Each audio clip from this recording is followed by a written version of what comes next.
শুভেচ্ছা ও অভিনন্দন জানাচ্ছি। প্রথমে প্রবাসে বিভিন্ন প্রতিবেদনে দেখছিলাম যে পোলট্রি সেক্টর এবং কৃষি এই দুটোই বাংলাদেশের জন্য একটি উৎকৃষ্ট প্রবাসীদের জন্য। তো প্রবাসে বেশ কিছুদিন থাকার পর স্থায়ী হিসেবে দেশে ফিরব স্বপ্ন ছিল। দেশে পোলট্রি এবং কৃষিতে মনোযোগী হব এবং উদ্যোক্তা হিসেবে দেশের আর্থসামাজিক উন্নয়ন এবং নিজের পরিবারকে সচ্ছল রাখব। সেই স্বপ্ন নিয়ে দেশে ফেরার পরে কথা এবং স্বপ্ন অনুযায়ী কাজ চলছিল। কিছুদিন যাওয়ার পরেই সেই স্বপ্ন আসলে স্বপ্নই থেকে গেল, কারণ বাজার ব্যবস্থাপনা থেকে শুরু করে প্রাকৃতিক দুর্যোগ এবং বিভিন্ন পারিপার্শ্বিক বিষয় কয়েকটি শেড তোলার পরেই দেখা গেল যে পর্যাপ্ত লাভের পরিবর্তে লসের সংখ্যাটাই বেশি। যে অর্থ সম্পদটুকু প্রবাস থেকে নিয়ে এসেছিলাম সেটাও প্রায় শেষের দিকে।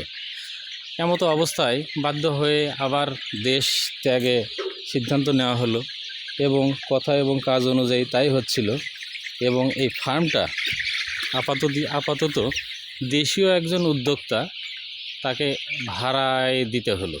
তো মূল কথা যেটা হলো, প্রবাসী যারা আমরা আছি, এই প্রবাসে শুধুমাত্র আমরা নিজের অজান্তেই দেশকে রেমিটেন্সের মাধ্যমে অর্থনৈতিক চাকা সচল করতেছি। এটা শুধু আমার কথা নয়, বিভিন্ন বিশেষজ্ঞদের কথা, এবং এটাই বাস্তবতা। তো আমার প্রশ্ন এই জায়গায় যে আমরা প্রবাসী যারা, আমরা কি স্থায়ী হতে পারবো না দেশে? আমাদের কি কোনো কাজকর্ম এবং কোনো রাষ্ট্র কর্তৃক কোনো সুযোগ সুবিধাই কি আমাদের প্রাপ্য নয়? এই প্রশ্নটাই আজকে রেখে গেলাম আপনাদের এই ভিডিওর মাধ্যমে। ধন্যবাদ সবাইকে। সবাই সুস্থ থাকবেন, ভালো থাকবেন এবং প্রবাসীদের জন্য একটু হলেও সহানুভূতিশীল হবেন।